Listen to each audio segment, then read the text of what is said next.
ईद के बाद ऑपोजिशन की दो बड़ी सियासी जमातें मुल्क में सियासी गहमा गहमी बढ़ाने का इशारा भी दे चुकी हैं। पाकिस्तान तहरीक इंसाफ के मुख्तलिफ रहनुमा ईद के बाद सड़कों पर निकलने का इरादा जाहिर कर चुके हैं, ताहम अभी तक इस बारे में कोई हतमी ऐलान सामने नहीं आया है।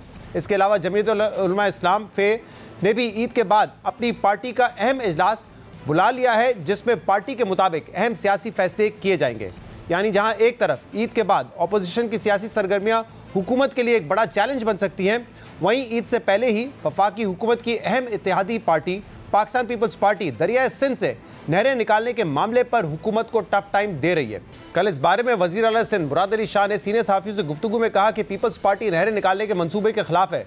वफाकी हुकूमत इस मामले पर पीपल्स पार्टी की हिमायत के बगैर कुछ नहीं कर सकती, क्योंकि ये हुकूमत पीपल्स पार्टी के बगैर चल नहीं सकती।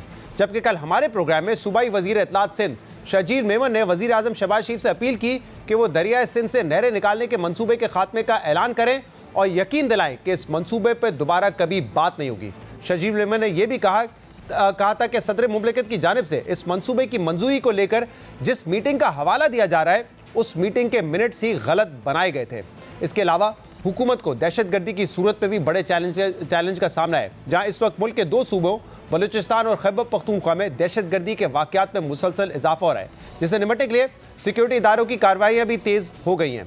इसी हवाले से कल खैबर पख्तूनख्वा के ज़िला मर्दान के पहाड़ी इलाके काटलंग में फोर्सेस की जानिब से इंटेलिजेंस बेस्ड ऑपरेशन किया गया, जिसमें इब्तदाई तौर पर 11 मुबैना अस्करियत पसंदों के मारे जाने की इतलात सामने आई। ताहम अब इस कार्रवाई में शहरियों के जाबाक होने की खबरें भी सामने आ रही हैं। इस बारे में वज़ीर आला खैबर पख्तूनख्वा के मुशीर इत्तलात बैरिस्टर सैफ ने अपने बयान में कहा है कि ज़िला मर्दान के पहाड़ी इलाके काटलंग में दहशतगर्दों की मौजूदगी की मुसद्दक़ा इत्तलात की बुनियाद पर इंसाद दहशतगर्दी की कार्रवाई की गई, जिसमें गैर मुसल्लह अफराद के मारे जाने का अफसोस है, जिनमें ख़वातीन और बच्चे भी शामिल हैं। बैरिस्टर सैफ का कहना था कि ये एक दिलखराश और अफसोसनाक वाक़या है जो दहशतगर्दों को मारे जाने के नतीजे में रूनुमा हुआ। हुकूमत मुतासरा ख़ानदानों से दिली हमदर्दी और ताज़ियत का इजहार करती है और इनके साथ इस गम की घड़ी में खड़ी है। इसके अलावा इस वक्त BNP के सबरा सरदार अख्तर मेंगल का मस्तूंग में धरना जारी है।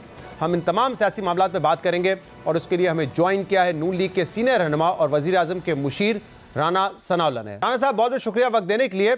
तहरीक इंसाफ ने कहा था कि ईद के बाद वो एहतजाज करेंगे, सड़कों पर निकलने का ऑप्शन भी है, हतमी नहीं है, लेकिन वो कह रहे हैं कि ये ऑप्शन भी हमारे पास है। फजल रहमान साहब ये कह चुके हैं कि हमारी जमात की मीटिंग होगी, उसके बाद हम अपना अगला लाएमल देंगे। तो ये चैलेंज तो आपके सामने है, लेकिन आपके इत्तेहादी पीपल्स पार्टी वो भी आपसे बात बात पे खफा नजर आते हैं। एक मोटरवे वाला मामला हुआ लाहौर साहिवाल भावल नगर, लेकिन इससे जो बड़ा मामला है वो कनाल का है। और कल हमारे शो पर क्या कहा है शजील मेमन साहब ने, मैं चाहूंगा पहले आप सुन लीजिए, इसके बाद मैं आपसे सवाल करूंगा उस पर। हर प्लेटफॉर्म पर CCI में भी और हमने एक्निक में भी इन प्रोजेक्ट्स को जो है वो हमेशा इसकी मुखालफत की है। हम हर फोरम पे बात करेंगे, पीपल्स पार्टी की लीडरशिप हर फोरम पे बात करेगी, लेकिन ये प्रोजेक्ट जो है वो नहीं बनेगा। प्राइम मिनिस्टर साहब से हमारी गुजारिश है, हमारी इल्तिजा है, हमारी एक पुरजोर अपील है कि आप खुद आके ऐलान करें कि ये प्रोजेक्ट जो है इसको शेल्फ किया जाता है, इसको दफन किया जाता है और आइंदा किसी भी फोरम पे इस प्रोजेक्ट का जिक्र तक नहीं होगा। एहसन इकबाल साहब के लिए काफी इज्जत है, लेकिन वो बिल्कुल मिसलीड कर रहे हैं, वो गलत फिक्र दे रहे हैं। सिंध को जितना उसका शेयर का पानी मिलना था वो कभी नहीं मिला। 91 अकॉर्ड जो कि हमने नहीं किया था, लेकिन हमने कहा कि चले भाई 91 अकॉर्ड के तहत ही हमें आप पानी दे दो। 91 अकॉर्ड के तहत अगर ऐसा इकबाल साहब किसी भी फोरम पे बैठ जाएं कि वो हमें पानी दे रहे हैं, हम हर चीज मानने के लिए तैयार हो जाएंगे। जी राना साहब, वो कह रहे हैं कि ये प्रोजेक्ट नहीं बनना जैसे कालाबाग नहीं बना था, इसलिए बेहतर होगा और हम अपील करते हैं कि वजीर आजम खुद आएं, ऐलान करें कि ये प्रोजेक्ट हमने शेल्फ कर दिया है, इसको दफन कर दिया है और इसका कभी किसी फोरम पे जिक्र नहीं होगा। क्या करेंगे अब आप लोग? देखिए, हम पीपल्स पार्टी की जो इस वक्त पोजीशन है उसको समझ सकते हैं। वहाँ पे सिंध में ऐसे अनासर जो ख़ुद को जो है वो क्लेम करते हैं कि वो सिंध के बहुत ज़्यादा हमदर्द हैं और पीपल्स पार्टी से भी ज़्यादा जो है वो सिंध के खैरख्वाह हैं, उन्होंने एक ऐसी सूरत हाल पैदा कर दी है वहाँ पे कि उन्होंने इस प्रोजेक्ट को जो है वो इस कदर जो है वो मुतनाज़ बना दिया है कि अब पीपल्स पार्टी के लिए पॉलिटिकली जो है वहाँ पे मुमकिन नहीं रहा कि वो इसके ऊपर जो है वो कोई बैठ के जो है वो गौर कर सके या इसके ऊपर बैठ के बात कर सके, जो कि पहले ये बात तय थी या ये बात होनी चाहिए कि एक प्रोजेक्ट है, उसके पॉजिटिव भी हैं, नेगेटिव भी हैं, और उसके ऊपर बैठ के बात करके उसका कोई रास्ता निकाला जा सकता है जिससे जो एप्रीहेंशंस हैं वो ना हों और जो पॉजिटिव चीज़ें हैं वो आगे चलें। लेकिन इस मंसूबे को शुरू होने से पहले जो सिंध में जिन अनासर को कभी सिंध के अवाम ने वोट नहीं दिया, कभी उनको जो है वो सिंध का मैंडेट हासिल नहीं हुआ, उन्होंने एक पॉलिटिकली ऐसी सूरत हाल पैदा कर दी कि पीपल्स पार्टी के लिए इस स्पेस को अब प्रीएम्प्ट करना, कैप्चर करना जो है वो लाजम हो गया। और मैं समझता हूँ कि पॉलिटिकली जो है वो पीपल्स पार्टी ने एक दुरुस्त फैसला किया है कि उन्होंने इस मामले में जो है वो अपनी पोजीशन को इस तरह से वाज़े किया है कि ये लोग जो हैं वो उनकी पोजीशन को ख़राब ना कर सकें। अच्छा राणा साहब, इसमें एक तो पीपल्स पार्टी ये नहीं मानती, पीपल्स पार्टी ये नहीं कह रही है कि हमें कोई नेशनलिस्ट पार्टीज का प्रेशर है इसलिए हम कर रहे हैं। वो समझते हैं, वो कहते हैं, बल्कि कह रहे हैं कि हमारा नुकसान होगा इससे और हम ये नहीं होने देंगे। और दूसरा, अगर किसी ने उनको एक मुश्किल पोजीशन में डाला है तो वो तो फिर आपकी हुकूमत ने डाला है। आप कह रहे हैं कि बैठ के बात होनी चाहिए थी, तो उसके लिए जो फोरम है वो सीसीआई है। पिछले 1-1.25 साल में एक इजलास नहीं बुलाया गया, अब कह रहे हैं कि ईद के बाद बुलाएंगे। तो पहले इजलास में बैठते, इसके फवायद नुकसानात इस प्रोजेक्ट के, इस मंसूबे के डिस्कस करते, फिर बात आगे बढ़ाते हैं ना। तो मुश्किल में तो आपने डाल दिया एक तरफा फैसला करके। नहीं तो ये एक तरफा फैसला कहाँ पे हुआ है? ये मंसूबा या ये प्रोजेक्ट शुरू हो गया है या इसकी अप्रूवल हो गई है। जब भी सीसीआई का इजलास हो, वो ईद से पहले हो या ईद से बाद हो, तो उसके बाद फिर बात आगे चलेगी ना। लेकिन ये जो उन्होंने वहाँ पे जिन अनासर ने इस मामले को पोलिटिसाइज़ किया, इससे पहले उन्होंने कालाबाग डैम वाले मामले को भी जो है वो इसी जो है वो तरह से पोलिटिसाइज़ किया था।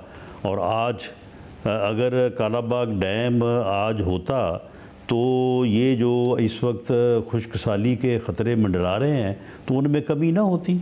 ये बिजली का जो इशू इस वक्त बना हुआ है इसमें कमी ना होती, या बल्कि ये होता ही ना शायद।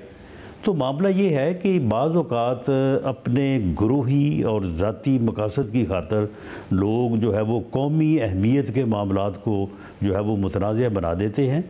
और ये वक्त से पहले ये बात की गई है। जब सीसीआई की मीटिंग होगी, उसमें जब फैसला होगा, उसमें डिस्कशन होगी, तो फिर ही फैसला होगा। राणा साहब, आप कह रहे हैं कि फैसला बाद में होगा, तो लेकिन 4 महीने पहले से करना शुरू कर दिया है। जो ग्रीन पाकिस्तान इनिशिएटिव के ऑफिशियल्स हैं और पीपल्स पार्टी के लिए देखें शहजाद, पीपल्स पार्टी के लिए जो सूरत हाल है, देखें वो खुद अब ये बात तो नहीं कहेंगे, लेकिन आप देखें कि पीपल्स पार्टी बावजूद इसके कि इस इशू के ऊपर वो दो टोक अंदाज में बात कर रही है, पिछले 2 महीने से बात कर रही है, लेकिन इसके बावजूद पीपल्स पार्टी पे इल्ज़ाम लगाया जा रहा है कि नहीं वो तो साथ मिले हुए हैं, वो तो जो है वो तो ये ऊपर से सिर्फ जो है वो बात कर रहे हैं, अंदर से वो मिले हुए हैं। तो नहीं तो राणा साहब आप क्या कहना चाह रहे हैं? आप कहना चाह रहे हैं दरपेश है, आप कहना चाह रहे हैं कि पीपल्स पार्टी की, आप ये कहना चाह रहे हैं कि पीपल्स पार्टी इस मंसूबे के उस तरीके से खिलाफ नहीं है, सिर्फ प्रेशर में आके इसकी मुखालफत कर रहे हैं? आपकी क्या रीडिंग है? मैं ये कह रहा हूँ कि इस मंसूबे के ऊपर जो मुतल्लका जो फोरम्स हैं, सीसीआई है, दूसरे फोरम्स हैं, इरसा है, वहाँ पे बैठ के इसके ऊपर बात होनी चाहिए। एक तरीके से जो है वो अगर ये दुरुस्त नहीं है, एक दूसरे तरीके से जो है वो इसके ऊपर कंसेंसस हो सकता है। लेकिन अभी ये मौका आया नहीं और पहले ही इस मामले को इतना मुतनाज़ा कर दिया गया है कि पीपल्स पार्टी के लिए भी मुश्किल हो रही है और इस प्रोजेक्ट को डिस्कस करने में भी जो है वो अब रिजर्वेशंस जो है वो सामने आ रही हैं। अच्छा राणा साहब, आप कह रहे हैं कि मौका आया नहीं, लेकिन मैं आपको बताऊं, देखिए पहले इस तरह से ग्रोही मकासद के लिए जो है वो मुतनाज़ा बनाना जो है ये इंतहाई जो है वो ख़तरनाक, इंतहाई जो है वो यानी एक ऐसी सूरत है कि इसका मुल्क को बार बार नुकसान हुआ है। अच्छा राना साहब, आप कह रहे हैं कि ये मौका तो अभी आया नहीं, लेकिन पिछले साल जुलाई 2024 में प्रेसिडेंट आसिफ अली जरदारी साहब के मिनट्स मीडिया ने रिपोर्ट किए, जिसपे आप मुराद अली शाह साहब और शजील मेमन साहब कहते हैं कि ये मिनट्स गलत हैं, लेकिन बाकायदा मीटिंग हुई जिसमें ग्रीन पाकिस्तान इनिशिएटिव के ऑफिशियल्स थे और उसके बाद कहा गया कि उस मीटिंग में जो मिनट्स भी बताते हैं कि जरदारी साहब ने उसका अप्रूवल या एक कंसेंट दिया।